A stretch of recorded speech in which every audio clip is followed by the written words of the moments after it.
Hello, everyone. My name is Chris Goff, and I'm one of the Rogue Women writers. We're a group of 8 thriller writers whose background range from the intelligence officers to cops to psychotherapists to journalists. To let you know how this is going to go, for you participants in the Zoom room, you will be in the gallery during the reading. Please introduce yourselves by typing your name and any contact information you'd like to share in the chat bar. For those of you joining us on Facebook Live, please comment if you have anything you'd like to tell the authors, and especially if you have a question you'd like to ask. I've lost my spot already. The comments will be monitored and relayed to the authors in real time. The authors will be reading only briefly, so we'll have plenty of time for questions and answers. All of the books discussed here tonight should be available through your local bookstore. 4 lucky registrants for this event will win a free book from one of these authors. Watch for the email. Winners will be responsible for responding and providing us with their address in order to claim their prize. Only those with U.S. addresses are eligible. As I said, my name is Chris Goff, and I'm the author of 8 novels, 6 in the Birdwatchers Mystery Series, and 2 international thrillers, and I'm delighted to be emceeing this event. So let's jump in. We're going to start with Christina Dodd. It took 10 years, 2 children, and 3 completed manuscripts before Christina Dodd's first novel was published.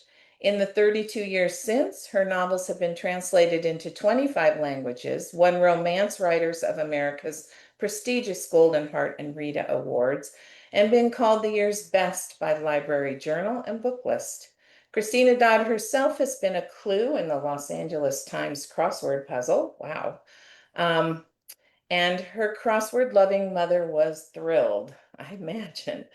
Her latest novel, Thus With a Kiss I Die, comes out June 24th, 2025. And here's the blurb. Rumors of Romeo and Juliet's deaths were premature, and now their 20-year-old daughter Rosie is loving life until she falls in love with Lysander, since their love was thwarted by Aeschylus, the Prince of Verona. Aeschylus also has designs on fair Rosie, yet she is presented with a solution. The ghost of Aeschylus's father's tasks that she find his killer. If she can, Elder promises to unite her with her one true love. Meanwhile, revolution threatens, for beneath Verona's society's glittering surface lurk dark shadows and an enemy eager to make Rosie a tragic heroine in her own right. Thus, With a Kiss I Die is a historical mystery and the second or third book in this series, depending on how you view it. It follows book 1 and 1.5, a novella-length story and recommended read. So we all know the story of Romeo and Juliet. So this is a twist we all had hoped would come, right? The young lovers didn't die. What prompted you to take on this historical revision? Um, I was, I was plotting with my daughter. Both of my kids had been plotting since they were tiny children. And I said, I want something that's in a familiar world. And she said, the daughter of Romeo and Juliet. And of course I said, but they're dead. Okay, they were never alive. They're fictional characters, but nevertheless, this is so imprinted on us. This is what we think. And so it was a great idea. And I started on it and wrote 4 pages and quit because who would want to read it? And then I got encouragement from friends, Jane Ann Krentz and Susan Elizabeth Phillips, and I wrote it, sent it to my agent, and sold it to Kensington Books, who's been wonderfully supportive. Wow. Wow. Well, it's a fabulous idea. I, And I cannot wait to read more of this book.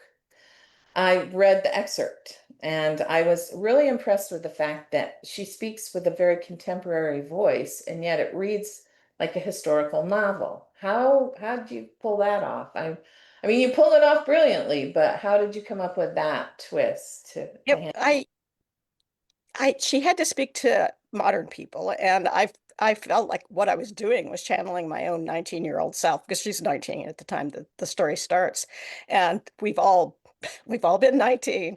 We all are that smart ass character, and so that's who I was writing, was me. And for the most part, it's contemporary, but of course, she's also part of the um, Montague Capulet family. So she should be poetic, and she is not.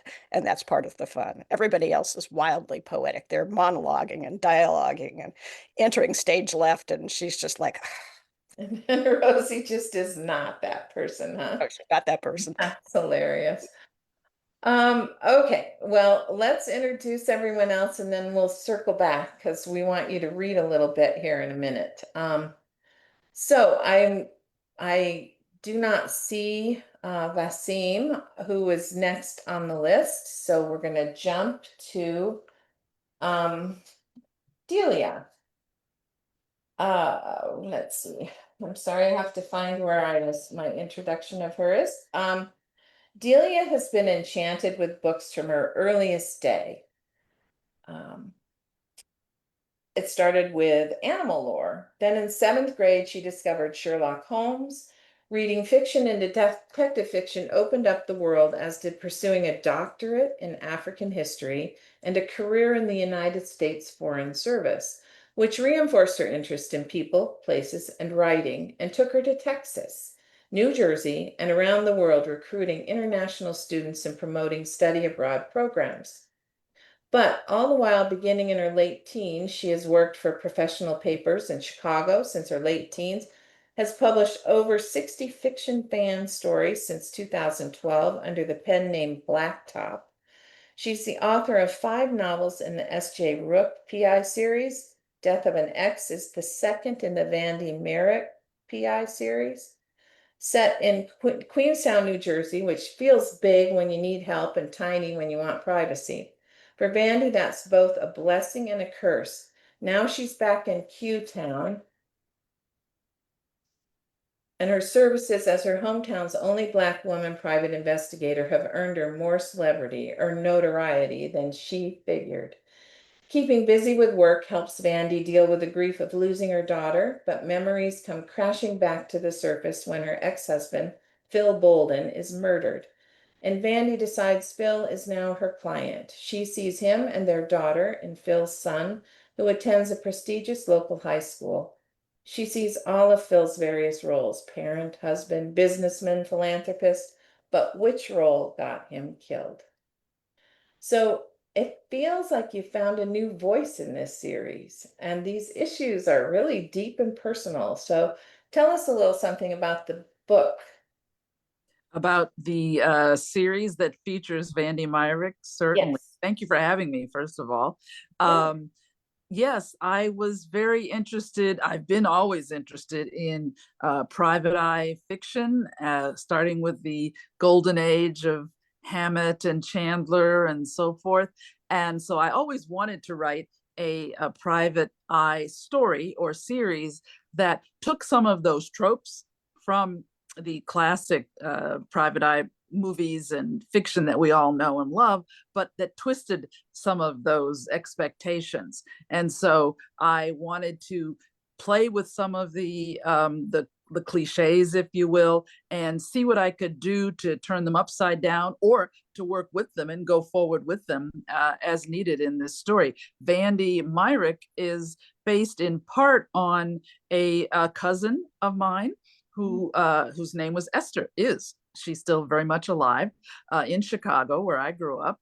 And Esther, when she was a young woman in her 20s and 30s, founded a small private security firm with her husband on the south side of Chicago. And I'm younger than Esther. And so I remember at the time being so struck with seeing this woman who was tiny herself, tiny but fierce, to quote Shakespeare, who was able to make an imprint in a very tough, demanding, male-dominated world. And so it gave me, even from those earliest days as a teenager, the thought that it would be interesting and possible to write about a Black woman private investigator. Now, I don't think that my cousin Esther had ever any murders or kidnappings or other horrific crimes to deal with. I think she dealt more on the end of the scale of private personal security and securing property and serving court processes and so forth. But I still think that she was, for me, an important source, and that's why I gave my character her name, Myrick. Oh, well, I'm fascinated by it, and it's a change from your Harlem series. So we're gonna hear how did you decide? Are you still writing the Harlem series?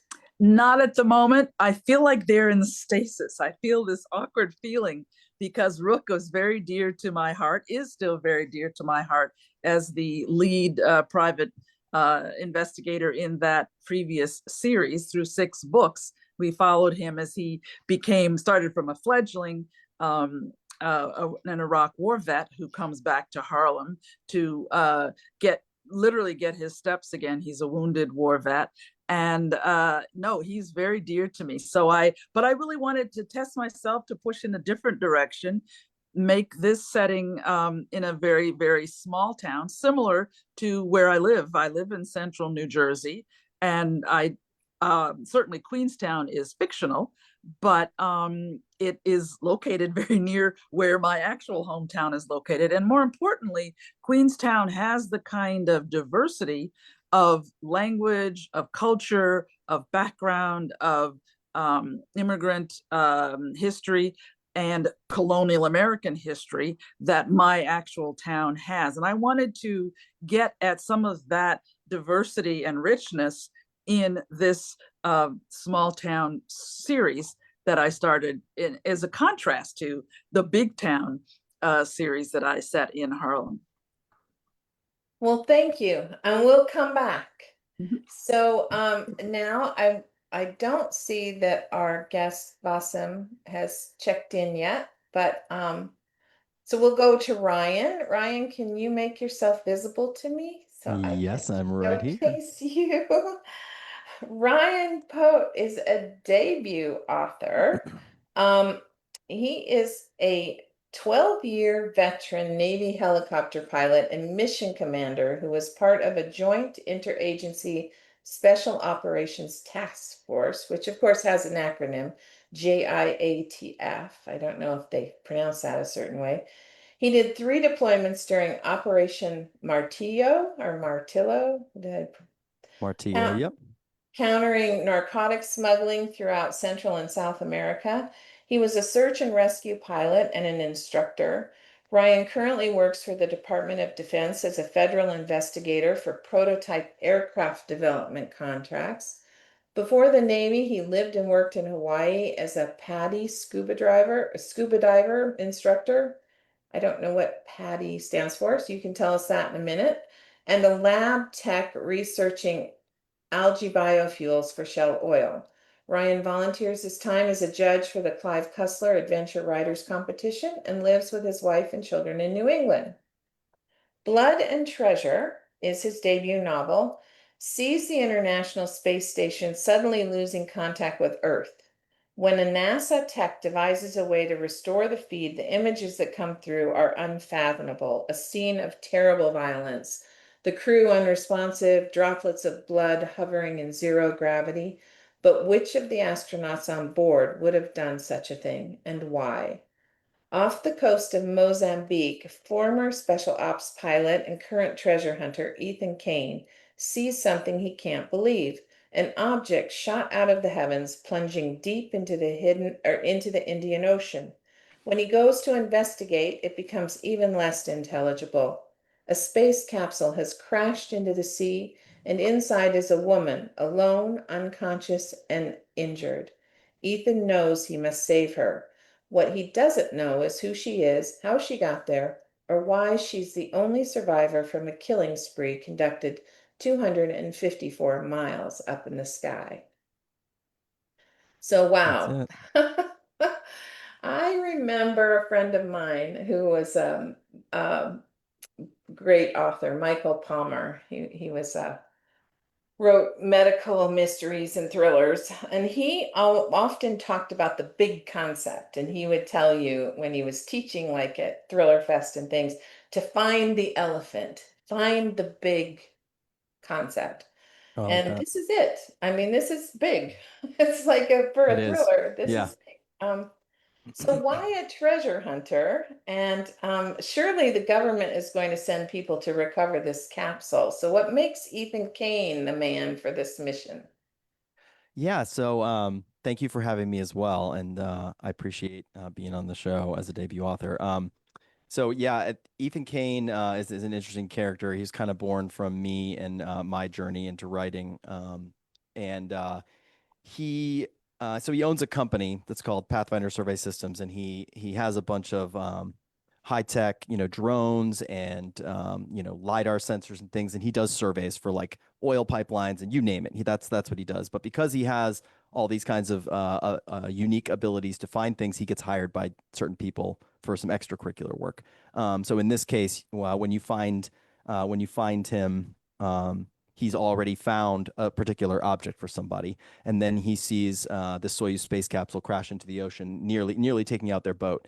And yeah, so there's someone inside, and when he rescues her, come to find out that the people who are after him are also after her. So how the book kind of kicks off is there's an ancient object that he has and a disaster on the space station, and they are completely intertwined, and that's the fun of this novel, is figuring out how they are entwined. So there's almost like dual protagonists. So there's Ethan Kane. There's also this mysterious astronaut, Mojda Mojdehati. Oh, okay. So it Yep. gets even more convoluted or complex Yes. in the storytelling. Yeah. Like Indiana Jones. It's like, I don't know. Yeah, It's crazy. that's kind of how people have pitched it. Yeah, a little bit. Yeah, it's like a combination. I thought of Clive Cussler immediately when I was reading that and when I listened to the excerpt or read the excerpt. So fascinating. All right. We're gonna come back again. We're gonna come back. So hold that thought. I still don't see that Vaseem has come in, and I don't have a way to check if there's a problem with his connection. So we're just gonna keep going. I'm going back to Christina. Um, Christina, you chose limoncello or some Italian variation of sangria as the drink of choice for this series, which seems very fitting for a Verona, Italy-based tale. I spent my first chance with limoncello, and I didn't have a chance to get it because I was at a t-ball game just before I got here. But it I drank my first limoncello when I was 19 in Florence, Italy, when I was backpacking Europe for 6 months. And it was, I loved it. Has every time I go to Italy, I drink some limoncello, but I should drink it here. No reason not to. And definitely sangria is a drink of choice. So um I read an excerpt of Thus with a Kiss Before I Die, and it's smart and funny, set up for romance, has a ghost and a very determined young heroine. Would you read something from the book for us? Sure. Okay.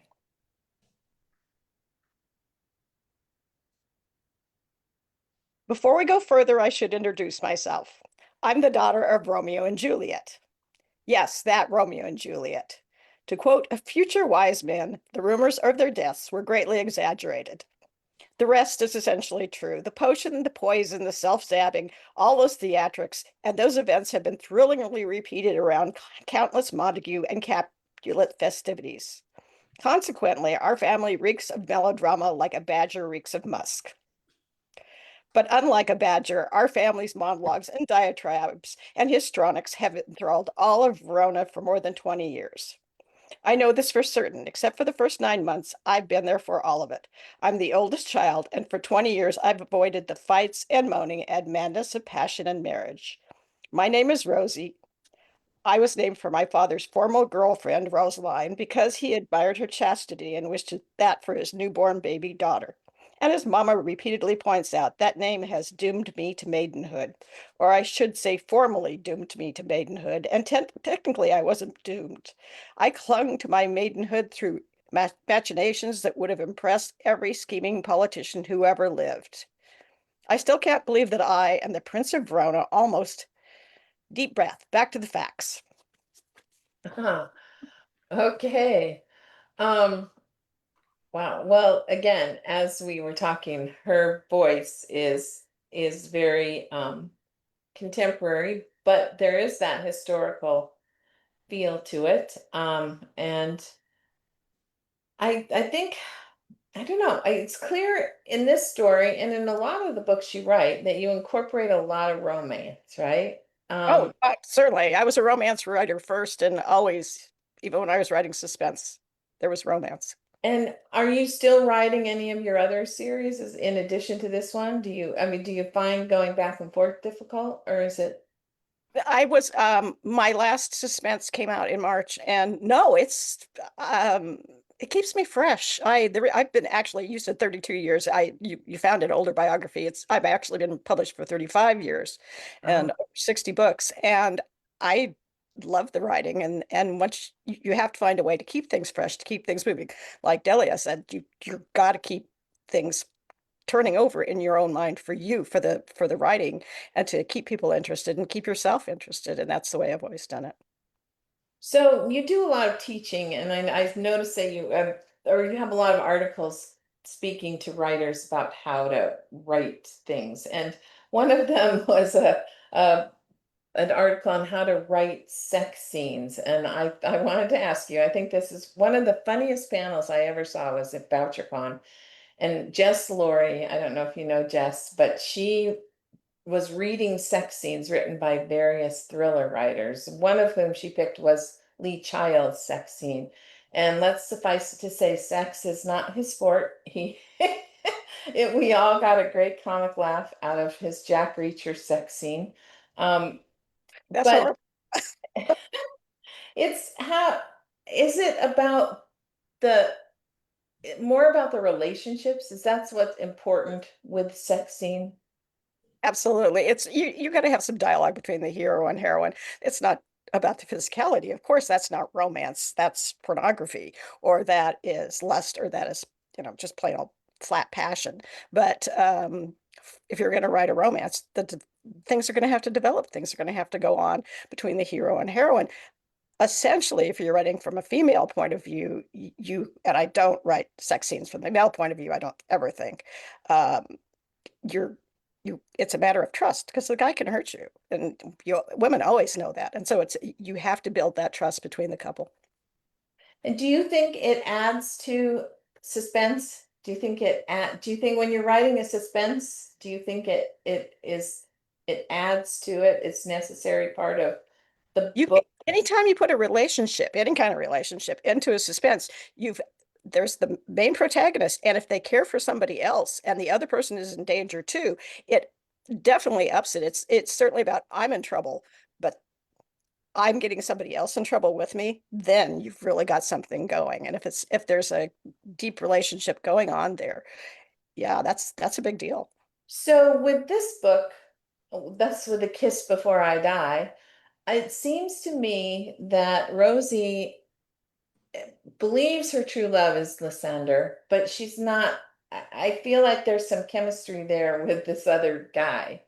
And it's not necessarily she's got herself convinced, but maybe it's not really as real as she thinks it is. It is it's a triangle.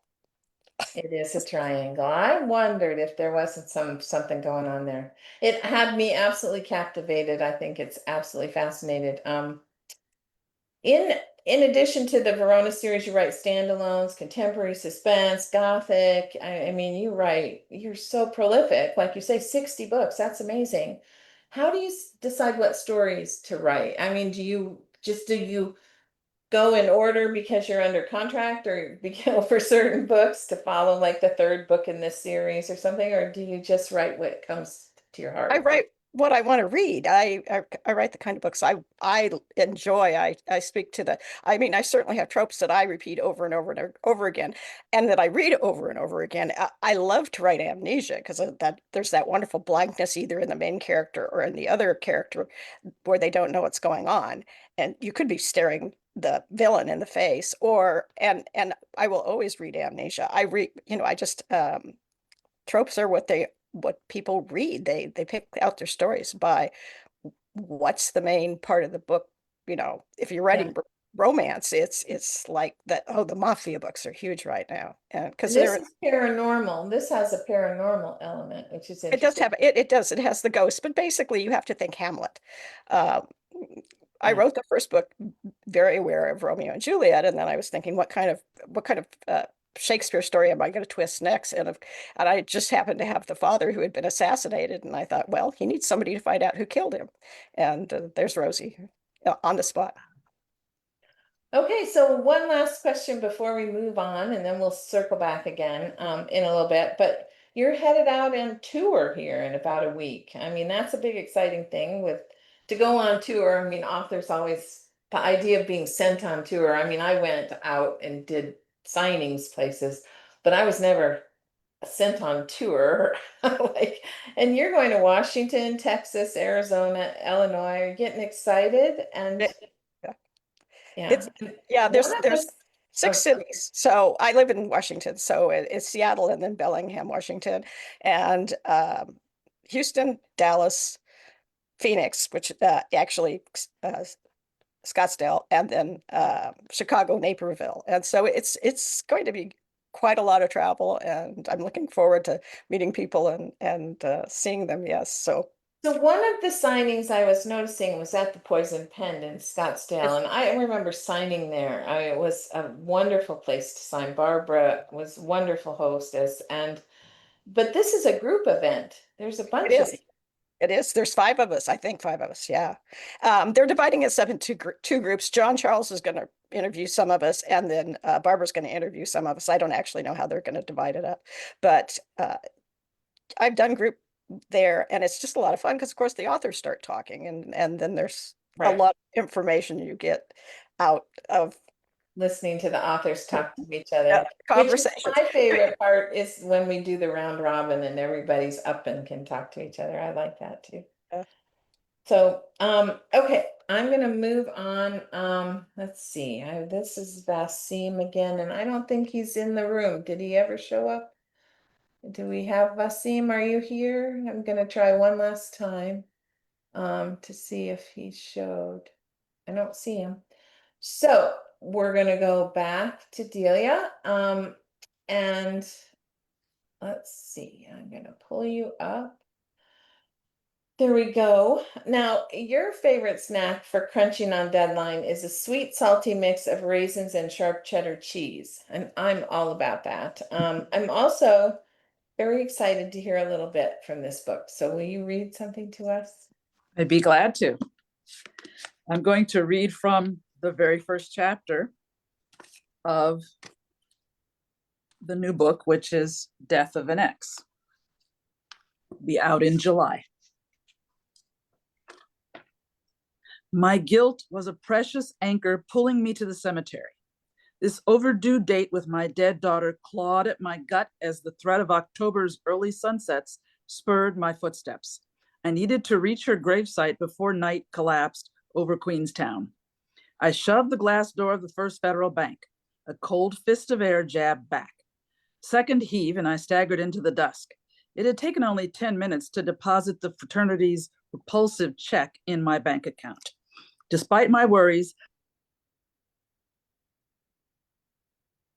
Oh no. without questions from the teller, no interruptions allowed.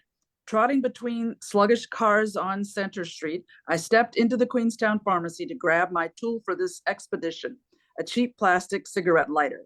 Then around to the parking lot behind the pharmacy. My office was on the second floor above the drugstore. With luck and speed, I could reach my car and escape to the cemetery before my boss spotted me. I glanced up at Elisa Adesanya's office window. Sleet dropped a curtain of stinging rain over the yellow rectangle. Fingers crossed she was buried under a stack of law books, grinding on a new case. I was the lawyer's pet private investigator, in-house talent on a short leash. When Alyssa snapped, I jumped. Usually. Insurance frauds, process serving, divorces. My portfolio was anything lucrative and low-grade sleazy. Restarting a career in middle age meant I was always short on money. Pride never bought groceries. As I fumbled to turn the key in the car's lock, remorse stung like the icy needles pelting my face. not the usual guilt I blew through every week. Piles of filthy dishes, neglected expense reports, and wayward men were shrug-worthy faults. Only Alyssa cared about those infractions. Ignoring her protests was my favorite parlor trick. Scrubbing her out of my hair kept our friendship stable. Alyssa and I were the same age, 48, friends since college. Two Black women trying to make coin in a small New Jersey town that questioned our competence, challenged our integrity, and sometimes doubted our right to exist. But Alyssa and I were not equals. I was obliged by the monthly retainer, slim expense account, and rent-free office space next to the supply closet. Only on that distant glory morning, when I inscribed a Vander Myrick investigations on the door, could I skip without answering the boss. But now my conscience hurt for real. Today, a big check from the fraternity settlement landed in my mailbox. This blood money paid to forget my daughter's death burned a hole in my pocket and my heart. Monica had died almost 3 years ago, drowning in her own vomit in a fraternity house on the Rutgers University campus. Now, my punctured conscience demanded speed. 5 months' absence from her grave was long enough. To soothe my guilt and cool that money, I wanted to reach the cemetery before sunset. As I stared at the engulfing gloom, a sly voice invaded my mind. "Long time no see, Mom." Monica's snarky tone was coated with sweet promises of giggles to come. "You can't hold out on me forever, Mom. I know where you live." I shifted beneath the steering wheel. Against my will, a laugh bubbled in my throat. My baby could always make me laugh and grin. Another voice, stern with maternal disdain, soaped the laughter from my mouth. "I raised you better than this, Bandy Myrick." My mother's words stung like always. "How you call yourself a good child when you've been gone so long?" Guilty tears I'd suppressed in the bank sprang to my eyes now. I'd let hours and weeks slip until almost a half year had passed since my last visit. Stupid with hope, I'd trusted that work would mortar my life together, stitch the seams, cement the gaps. I'd done plenty since my return to Queenstown. Those hard jobs had helped. The mortar held until it didn't. For all my efforts, my dead never returned. After a while, distraction stopped working and memory reclaimed its time. As a PI, I perfected my sneer and eye roll, but sarcasm wouldn't repair this lapse. 7 years since my mother died, my daughter gone 29 months. Now the arrival of the big check from the fraternity settlement propelled me into action. I owed a visit to Bethel Cemetery. Very good. Very good. Oh, wait a minute. I didn't mean to do that. Let me put you back. I'm going to replace your spotlight and I'm going to actually add a spotlight for me. So there we go. This book is really an exploration of Vandy's life, it feels like. Like she's digging into some really big issues here. With the death of her daughter and in a short time, the death of her ex is obviously the title of the book. And then all these realities of what she knows. You told us why you chose the hometown setting, but are these issues what of these issues are so important to explore for you? Well, I was very struck actually by what Christina just said a few moments ago about the way that it's important for us as readers and as writers to explore the relationships, not only the physical aspects of the relationship, which are important, but also the emotional aspects, the coloring that the emotions and the complexity of the emotions bring to any relationship. And that was certainly something that really intrigued me and that I wanted to dig into here. So yes, as the title says, it's the death of an ex. The ex is Vandy Myrick's ex-husband, the father of this daughter who is now dead, whom she hasn't seen for 20 years. And they get briefly reunited, and then he is killed in a mysterious way. And she, Vandy, believes that it's her job to take on her now dead ex-husband as her client. And that's what propels her through the rest of the book, is to learn to peel back the aspects of his life, the parts she didn't know about in the intervening 20 years since they were last together, and to try to find out what element of that life might have brought someone to murder him. She also, however, has to grapple with, what does he mean to her? What did he mean to her back then? What does he still mean to her in this brief moment when he's alive and returned? And then, of course, what does he mean to her after he has died? And that intermixes with the grief that she continues to feel for the death of her daughter, also actually for the death of her mother. Her mother didn't die a violent death, but it was still a loss. We're never too old to become orphans, and so one of the threads through this book is Vandy exploring and learning more about her mother's life, what kind of a creative person she was that Vandy didn't realize as a child growing up. And Vandy had been sort of distanced from her mother. And so one of the subtexts to this story is the way that Vandy learns more about her mother and her mother's life and what it might have meant in this small community. So Vandy is putting together pieces of her family that have been lost, and she's now recreating those as she solves this murder mystery. So that's a very compelling thing, because we all start to explore those issues in our lives as we go forward. We realize I realized my mother's been gone a long time, but there were so many aspects of her that I didn't even know. And I learned from talking to her friends or family members. I had an aunt just send me a stack of letters that my mother had written to her over the years and said, I found these here, want them, and it showed me a side of my mother I didn't know. So how did you go about, do you research any of this? About relationships and things like that, or do you just do it inherently the way it feels organic to you? It to me feels organic. It comes out of my understandings and my interest in and affection for people in my life, and learning more. I have a mother, I have a father. And you've been married a long time. I've been married a very long time, 40 plus years. That's right.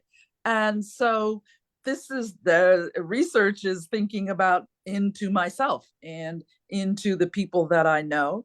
None of these characters are all fictional. None of these people are real people.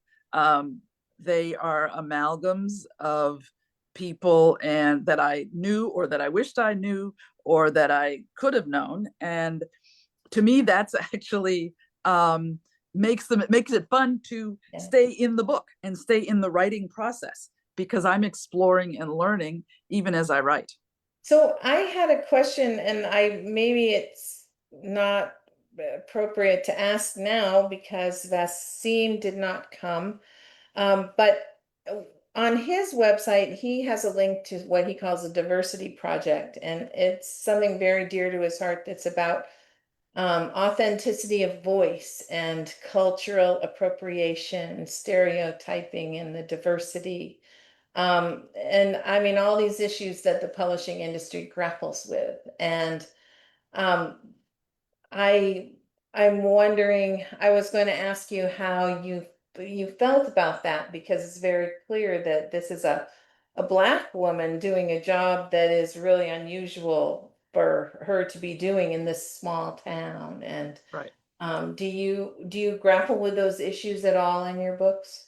Yes, I think even in that passage I just read to you, one of the first things she says as she's thinking about her relationship with her boss is how they mirror each other. They are similar. Her boss is also a Black woman who's a lawyer and who employs Vandy. She's also her very, very dear friend. But her boss is actually a child of immigrants. Her boss is, in fact, a child of Nigerian immigrants who has grown up and born and raised in the United States and grown up there and become a lawyer. But as she says in the first passages that I read, that they are two Black women, and they see that they are two Black women who are having to fight just an inherent sense that they do not belong, even though they were both born in this town. They are as much of this town as anyone else is, and more so than many people. But I think that's a very important part. It's not the overwhelming part of the story, but it's there. It is something that it's the water that we swim in. It's the air that we breathe. It would be absurd, I think, to try to write a contemporary story that didn't deal with race and class and sexism and the immigrant experience.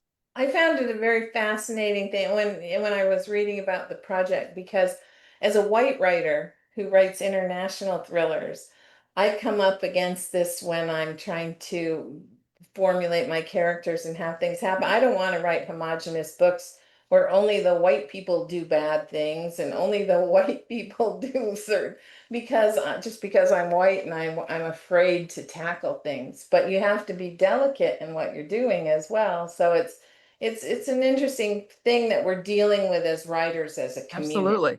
And I think that anyone can write about anyone. I do not believe that there's a limitation along those lines, but I do think that we are all, as writers, responsible for what we write. Yes. And we have to be accountable for what we write. I agree. And that we can't write something that is inauthentic to history, that is inaccurate to the facts of a situation, is not true to the emotional weight of a situation, if it pertains to race or to sexism or to language groups or religious groups. I think that's where research does come in.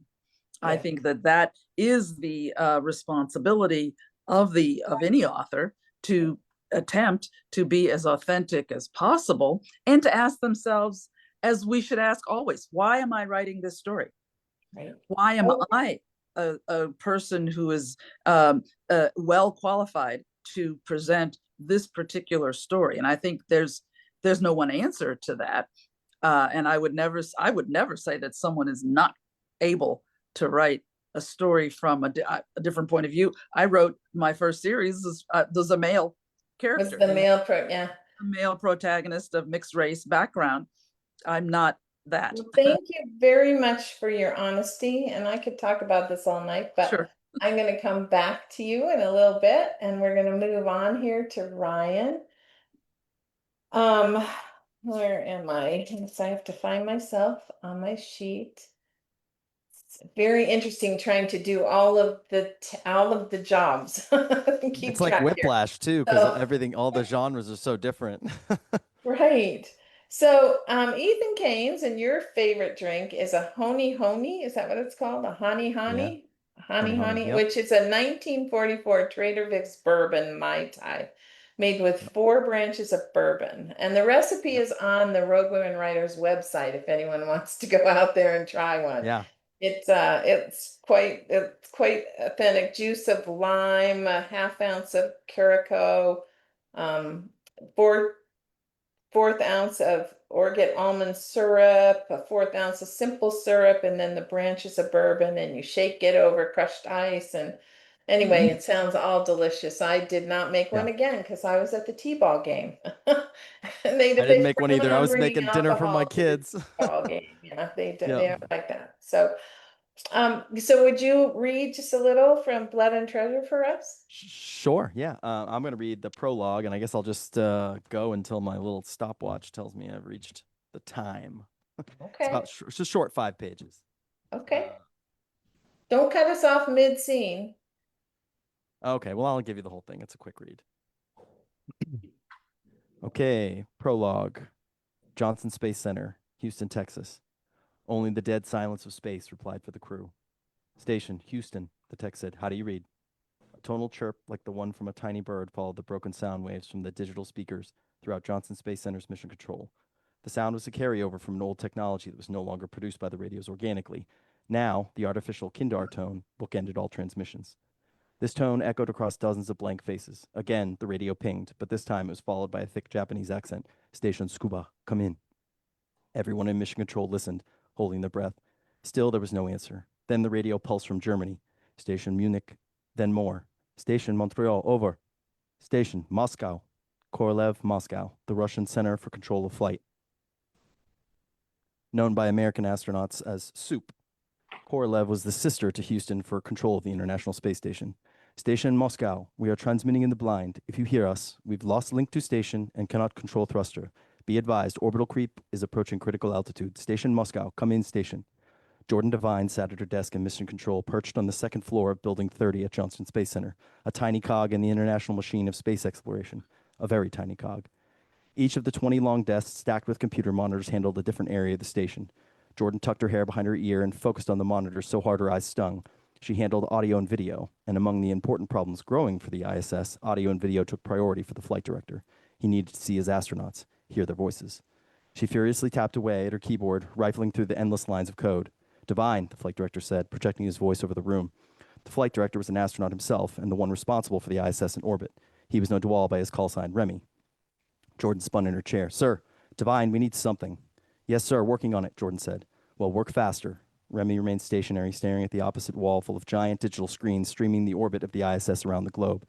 The orbital path fell, displayed by a colored line playing in a looped graphic, blinking from green to white, then to red. Jordan leaned into her keyboard, fingers keeping pace with the dizzying speed of her cast gray eyes. An eagerness preceded the last rap of her hands on the keys. I've got a feed. Audio or video, Remy said. Jordan clicked her mouse and lifted her gaze to the big screens on the far wall of the control room. Both, she said. A crackling hum filled mission control as the audio came through. Then a live video feed flickered on from inside the Destiny laboratory and the Unity module, connecting the US and Russian orbital sections. It was muted in dark shades of red and slipped into a black screen at irregular intervals before finally establishing a continuous live stream. Everyone glued their eyes to the screen. Gasps settled across the room like a falling tide. The flight director turned away and whispered into his headset. Remy spoke to the back room, or executive NASA leadership. It was a one-way flurry of information without reply. Then Jordan stood, covering her mouth with a trembling hand as the video resolution tightened. Oh my God. The International Space Station. The internal lights of the space station flickered and dimmed, twitching a slow death. With every spark from a bundle of split wiring, the station's lights guttered. The constant gentle drone of the station was interrupted only by the radio, churning clipped static as the station flew over the horizon, away from the frequency's reach. Station Moscow, station Moscow. A single eggshell-colored extravehicular mobility unit glove moved through the Unity module. It wasn't flying, it was falling off the edge of the Earth as the station executed its orbit at over 17,000 miles per hour. Spinning like a ballerina, the glove impacted a padded wall, sending it twirling on its axis through a swarm of floating orb-like marbles and into the Harmony module, the heart of the ISS. The burgundy-colored spheres stretched and blobbed. Some clung to one another, formed larger blobs, while others multiplied and stained the glove red. That's what blood does in outer space. The woman hooked her feet under the rungs on a wall of the module, holding herself in place while in the zero-gravity environment. She took a deep breath and brushed the wet nodules away from her face as if they were flies. Her cheeks were smattered with blood and tissue and tiny fragments of debris. The circular window only made it worse. Without it, she wouldn't have ever known the station was rotating. But every 2 seconds, the light reflected off the Earth's surface and flashed over her almond eyes, strobing a reminder of the station's motion hurtling out of control through orbit. The radio continued to crackle, but the woman continued to ignore it. Station Moscow. She wore an EMU, but the helmet and gloves had been removed. Bloody handprints marked the suit and partially covered the red and white green of the Iranian flag on her shoulder. A Velcro patch on her chest read her name written in both Farsi and English. Mojda Moj Zahedi. Her eyes locked in on the computer screen as she fought back the flutter in her stomach and the bile rising in the back of her throat. Vertigo. She could throw up at any moment, but there wasn't time for that now. There was only time to complete her task. She wiped away the beads of sweat that pooled on her skin. Moj released the Russian Makarov 9mm pistol from her hand, and it gently drifted away before the stiff corpse of a man in a navy blue flight suit bounced off the wall, a bloody orb growing over his body like an inflating balloon. She nudged him along and returned to her work, fingers jabbing at a breakneck pace. She worked her way through the station systems. Life support failing. Active thermal control system leak warning. Station temperature critical. Orbit degraded. Orbital decay critical. Warning, fire thrusters. Warning, warning. Moj muttered in Farsi, then Arabic, then Russian, before closing her eyes and slamming a fist into the keyboard. The station shook. Moj screamed something in Farsi. Houston. The video cut to a black screen. Connection lost. What? Remy said. What the hell just happened? He paced the floor of mission control. Get me that video feed back, Devine. Yes, sir, Jordan said. It wasn't a live feed like I originally thought. There's a delay. How long of a delay are we talking here? Maybe an hour or more, she guessed. I need that feed yesterday. Jordan Devine sunk back to her desk, staring at the computer, shaking her head. No, she said. Is the station over the horizon? Remy said. Switch to Germany. No, she said louder. No, it's not the feed. It's what? Jordan clicked her mouse, and the wall of the monitors in mission control now displayed the orbit of the ISS. A warning tone continued in the background, synced with a flashing red banner across the screen. Warning, a digital voice repeated. Orbit degraded. Fire thrusters. Warning. Orbit degraded. Fire thrusters. The entire station, Jordan said. It's just gone. That's it. Wow. Okay. That is Okay. I a haven't lot. actually read that out loud in public before, so that was fun.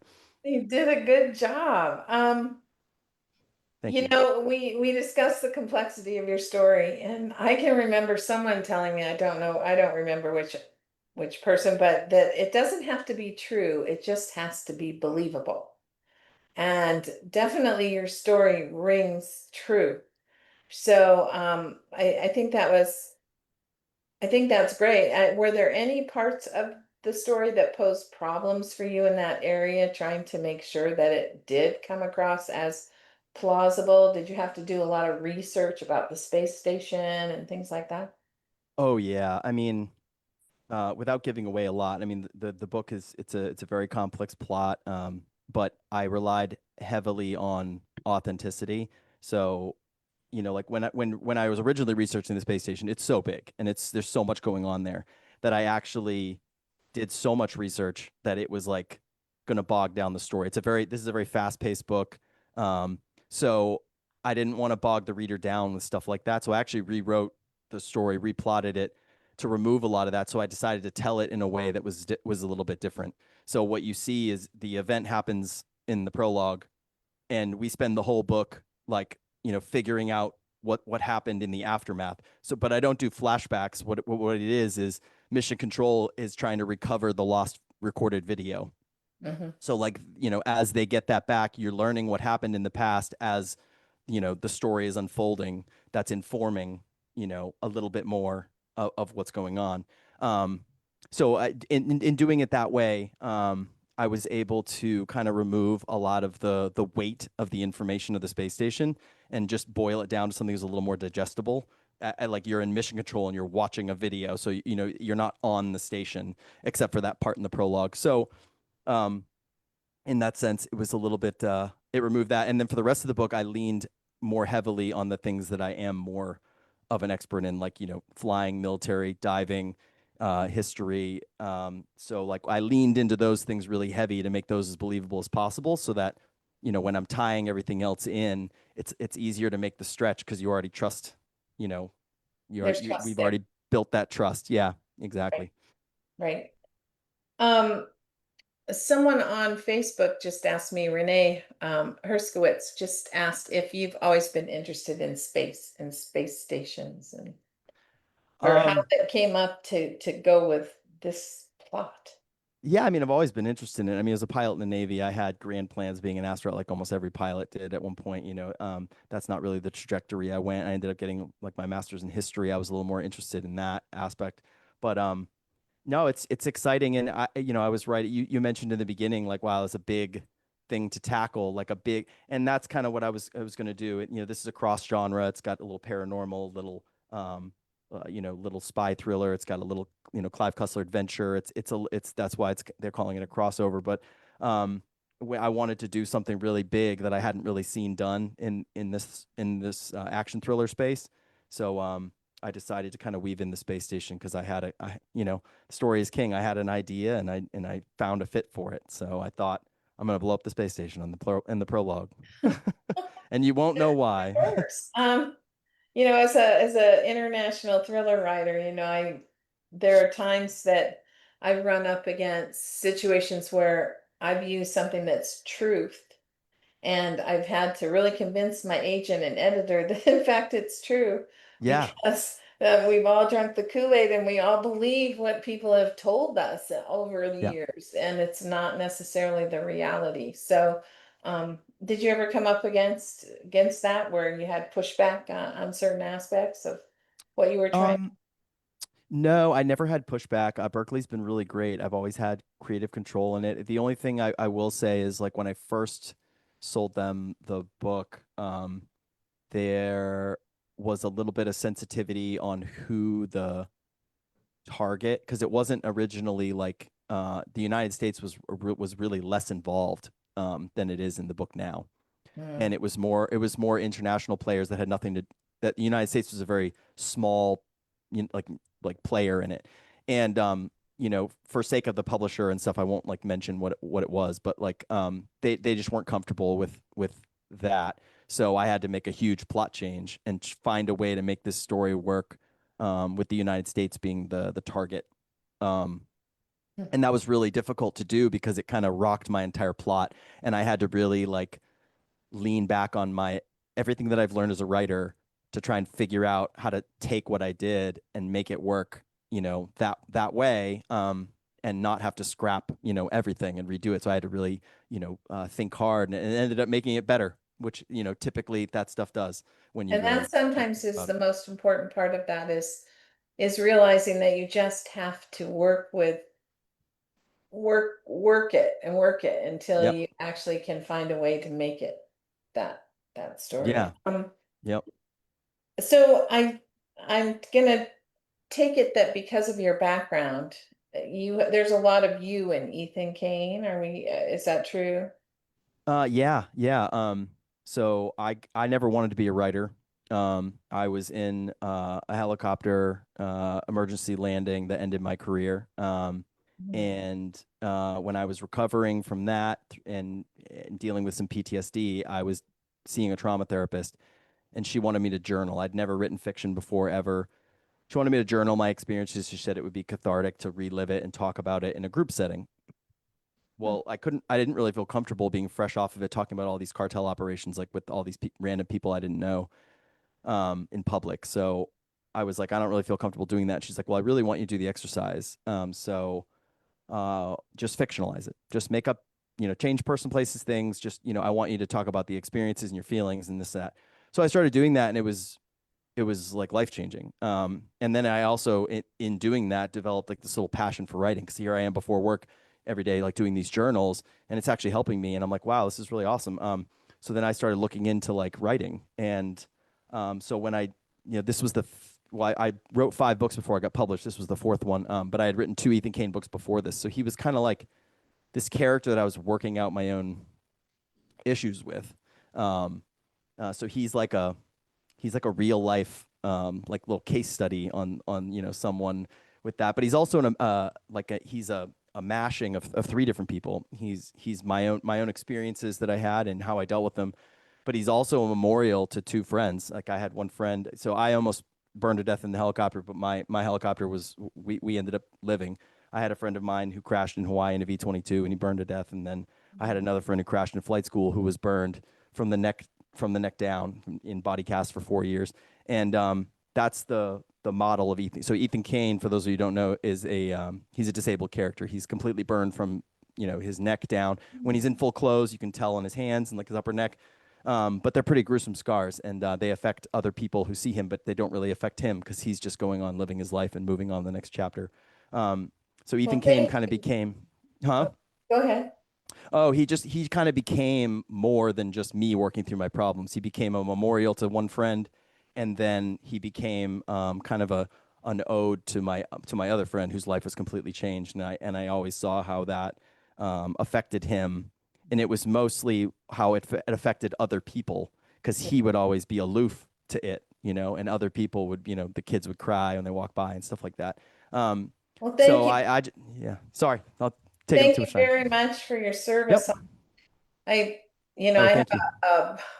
the grandnephew who went into Iran, and when they went in and took down Saddam Hussein's palace and all of that, and he came out and decided to go special forces. So he's a Green Beret, and he's done a lot of covert missions, and he won a Bronze Star. And I have to say, all these people remind me of him when he got the Bronze Star, and we all heard what he did, and we're like, oh my God. And he goes, oh, they make it sound like a bigger deal than it is. I mean, he did very, like, you guys just do your job. And he gave me a ride in a Black Hawk helicopter one time though, and I tell you Oh, that fun. was really cool. So It's fun. so I have one more question. Do you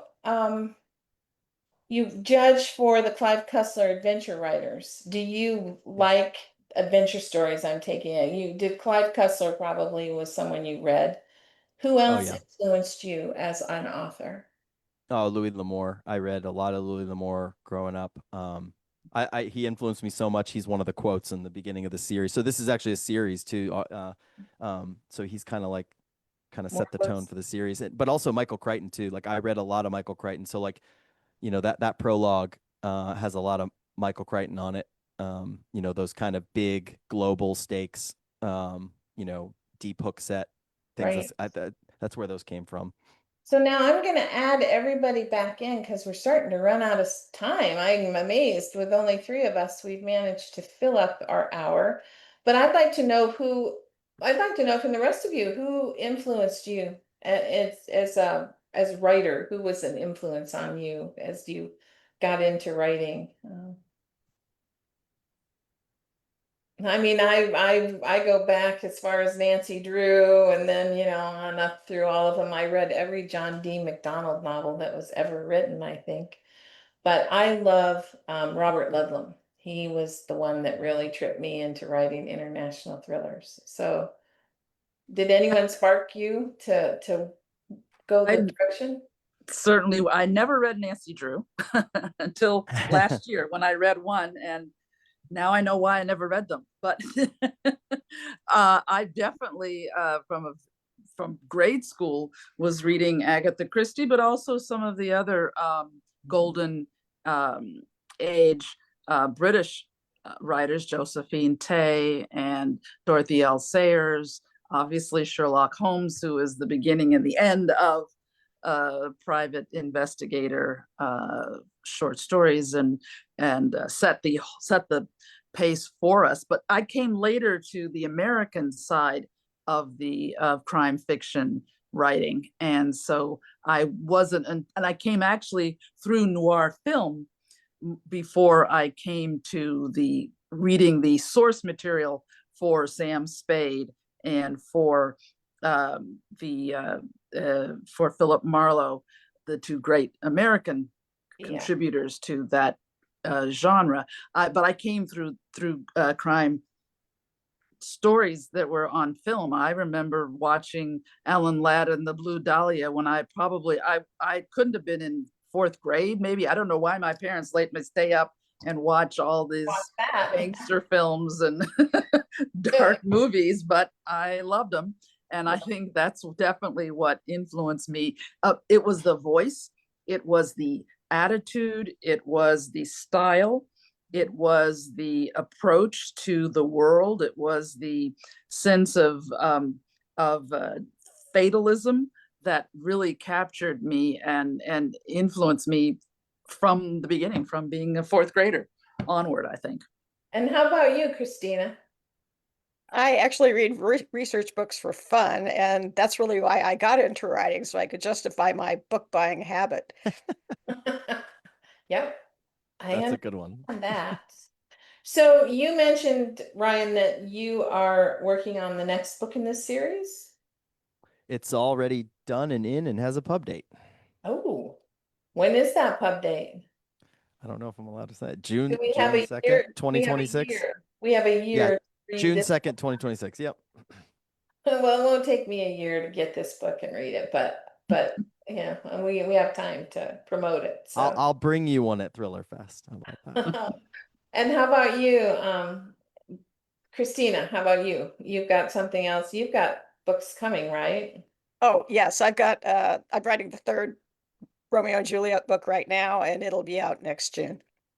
Next June. And so, and then, and you, Delia? Yes, but as I said, this book that I read from is coming out literally a month from now, in July 15th, Death of an Ex. And then, yes, I've signed for a third book in this Vandy Myrick series, and I've finished. I wrote the end on it, and it's I think in a pretty solid draft form, but obviously there's work to be done. And so we're looking at a release for that third book in the fall of 2026. Wow. Okay. All right. So here's a question we ask all of the authors every time. Are you what they call a pantser, or are you a plotter? Do you plot your stories, or do you just write it organically as it comes? I Whoever. plot. I You're- plot. I plot. I have friends who do it, just wander through the story and write it. That terrifies me. So I always know how it's going to go. But sometimes I also write out of order. Right now I'm writing the end of book 3, even though I've got like probably half of the book to write left. So you write scenes that you know you want to write, and so you write them out of order, but you know where they go in the story. Exactly right. The main thing with writing, if you can get stuck, and that's all there is to it. But the main thing is, if you're on deadline, you've got to get the book in, and so go in and write something you know. And when you go back, the rest of it will be there. You'll be surprised. The main thing I tell people about writing is there are no rules. If you're putting words on the page, then you're doing it right. You just got to sit down and write somehow. Yeah. Yeah. I'm a plotter. How about you, Delia? Are you? I used to be a pantser. I've increasingly become a plotter, but always I know what the ending is, and I know what I'm working toward. And I use, actually, you mentioned Jess Laurie earlier, and I very much follow her her system of having cards, note cards, that lead me, and I plot out by scenes, and I write from beginning to end. I'm not, even though I know what the ending is, I can't write the ending until I've gotten myself to it. Although I think it's important to allow, and that's a pantser side of things, to allow the characters to speak and to lead. And I can at least twice, not in this book that's coming out next month, but in the one I'm currently working on, twice the characters came up with a solution that I had not, it was not literally in the cards. The character just said something like, well, why don't we just check the surveillance equipment, the surveillance cameras at the guy's house and see who was following us? And I said, well, yeah, that's absolutely right. Why didn't I think of that? But luckily, the character I've gotten to the end of several books, and the killer isn't who I thought it was going to be. Really interesting. I was positive, and man, I got to the end and I went, oh man, that's not who did it. And fortunately, I made the suspects all viable enough that I was able to work it out to how it came out. But how about you, Ryan? Do you plot? Do you? Yeah. So I definitely like the other, like I know what the end is going to be. And I plot it all out. Like every chapter has its purpose. So I'll write down what the purpose of the chapter is, or the scene. If it doesn't have a purpose, then it doesn't make the outline cut. And then some scenes though will be like fully like dialogue, everything. They'll be like almost complete outlines, but other ones will just be like space station blows up. And then I like sit down and I'm a pantser at that point. So I only outline as much as the story kind of is forming in, while I'm doing the outline, but it has to make sense and I have to know where I'm going. But then I'll sit down and write, and I never look back at what I wrote. So I just keep forging ahead. And if the story changes, like if organically something happens and opens up and I'm like, oh, I need to do this, whatever, I'll go ahead and redo the outline, but I won't go back. I'll leave notes to myself instead. I'll go back and be like, hey, future Ryan, fix this whole chapter because it has to make sense now with this, or something like that. Because I don't want to bog myself down. So I just keep, going forward. So yeah, that's how it is. Kind of like a mix. It's a mixture. So there's a question for everyone. When you're writing, are you actively thinking about the arc of your story? So I think you kind of answered that. You know where you're going. Do you think about the arc for your characters when you're going? Do you keep all that in mind at all times? Yeah, I see people nodding. Yes. Yes. 100%. Yeah. And Each then scene has to serve as Ryan was saying, a number of different purposes. One is propelling the plot, but the other part is propelling that character arc. the growth. And you have to have that has to be in every scene. Yeah, yeah. I also put like on my scenes too, like the tone that I'm trying to set, like what emotion am I trying to evoke with the Right. scene? I'll put that on bold somewhere, so that's in my head when I sit down to write that day. I'm like, okay, I'm trying to, do this to the reader. I'm trying to manipulate this, so I have that in my head. I don't necessarily know how I'm going to do it yet, but thinking about that. So here's a quick question off of Facebook for Ryan. Would you want to go to space with Blue Origin? She knows someone who did that on May 31st. So No, I've flown enough military aircraft that my luck has expired, and I got kids now, so I am staying firmly planted on the ground. I know too much about what could go wrong, so. makes me think of diving the Titanic in that, that was a disaster. It sounds like a great adventure, but hey, didn't quite work Yeah. out. Hmm. And then there's a question for everyone. Can your books be read can each one be read as a standalone? I mean, they should be able to be, I would Yes. assume, but Yes. yeah. Yes. They're not sometimes in a historical or they're more like trilogies or something, and they'll actually give you such a readout of what happened in the first book that you might as well read the first book to go on, but it's not that way in your books. Like in your historical, it's not that way, Christina. No, there's also uh, What Dreams May Come is a novella, and it's a nice thing to read because there's a lot of character arc going on in their character development, but nobody has to read it. However, I will say right now it's half price, so people should go I ahead love and that get it. plug. Now you That's a should go great out plug. and get it. Yeah. So I'm gonna just ask each of you if there's something else that you want to share with our listeners. And or some question you have for each other. And if not, then I'll wrap it up. But anybody? Please join my mailing list at ChristinaDodd.com or daughterofmontague.com, and I'll keep you up to date on what's going on. Great. I have a question for Ryan. Did you study writing? Have you taken courses in writing, or is your writing coming out of your reading? That you mentioned all the people who have influenced you, but have you taken formal courses at some point? So I got my master's in history, so I did a lot of writing, but not, that it helped me a lot on like the research and the outlining and all like the work. Yay, Right? history. Yeah. But no. So when I did it, I just dove into. I took every master class that was available. I took every BBC Maestro writing class. It was literally every single one with the notebooks. Like I took them like they were college classes, and then I watched interviews like this, of all different kinds of authors, and just took notes because you get a lot of little nuggets. You watch these enough. So I was kind of obsessed with it for a while, but I was still writing during that process. So I would not know what I was doing, learn something new, and then I read a lot of books. Like I read like Rennie Brown's How to Edit Yourself into Print. Like that book was fantastic. So stuff like this. So yeah, I've been an endless student of it, but I haven't taken any formal classes in it. And then also judging for the competition, like I read 100 manuscripts a year.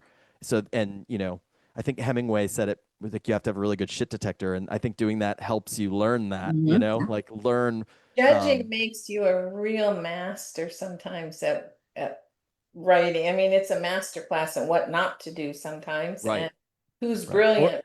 Cream Yeah. really rises when you're looking at those. Yeah. That was a great question. Thank you. I hadn't really thought about it. And to follow up on that, I'm going to put a plug in, not for my own books, but please buy Death of an Ex next month when it's published, but for Sisters in Crime, because a lot of what I learned about writing is through the webinars. There's a vast library of webinars that are available now on the Sisters in Crime website that's available to members. I actually started. And they are fabulous. They're archived. They're live. They're also, you can participate live. If you are a member, you go to any of these webinars for free. They're low cost if you aren't a member, but why not be a member? And the library there is fantastic. And you do exactly what you're saying, Ryan. You hear from all these different writers at all different stages of their career, talking about craft, talking about their own journeys, talking about collaboration, talking about editing, talking about finding an agent, anything that you want to know about writing, you can find. And it's not relevant only to crime writers. Most of the people who are in it are certainly one aspect of of course, the wide range of crime fiction. When From I first did that as the education chair for Sisters in Crime, we had a budget and nobody had ever done webinars. So I said, we have this budget, let's use it. And we started doing them and taping them and making them available. And So great. because we didn't have access to, I mean, we were planning what we were doing. We actually had agents and editors and people also speaking in addition to the writers. And so Right. it's become even better as time has gone on and we've gotten more wise as to, you know, who to choose and who we're choosing and why. And I think they've done a brilliant job with it. I did it for several years and then Yes. it over, but it's a good project. She's right. Christina, I have a question for you on that score. You've written 60 books. You've been doing this for how many years? Do you, 35, well, 45. It took me 10 years to get published. do you still go and take classes when you go to conferences and things? I mean, I know a lot of writers who go and just talk to their friends, but I tend to jump in and watch certain programs. And I can say, even though sometimes I know everything that they've said, I never come away without some kernel of something. I go for plotting classes. I don't worry about dialogue. I'm very instinctual on that. I run on the gut on human emotions, but plotting is difficult for me. And I always go and listen to people when they talk about plotting because it's the mystery writers, the suspense writers, the romance writers, the people who really know what they're doing. They have something to say and it's something to listen to. And like you said, you always come away with something. I don't think I know very much about it because if I was going to pinpoint the weakest part of my books, it is the plot. Although, Well, it can't be that bad. Well, She's just kidding. She's just kidding, everyone. I don't believe it. if I get a good plot, it's not, that was more by accident. But Daughter of Fair Verona, the first book in this series, I have to say, I don't think anybody said that the villain was obvious from the beginning because I pulled a sneaky little thing that I learned from Shakespeare and I was so proud of myself. Great. I haven't read that one.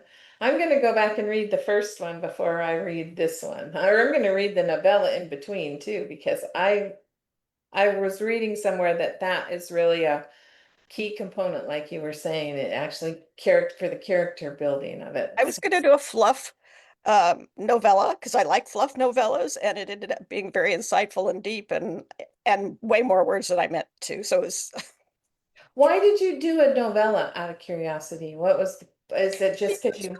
a year between books is a really long time, and I wanted to keep people engaged. And so there's actually a Christmas novella coming out too, uh, and I like to write short. I enjoy it. I like fluffy ones.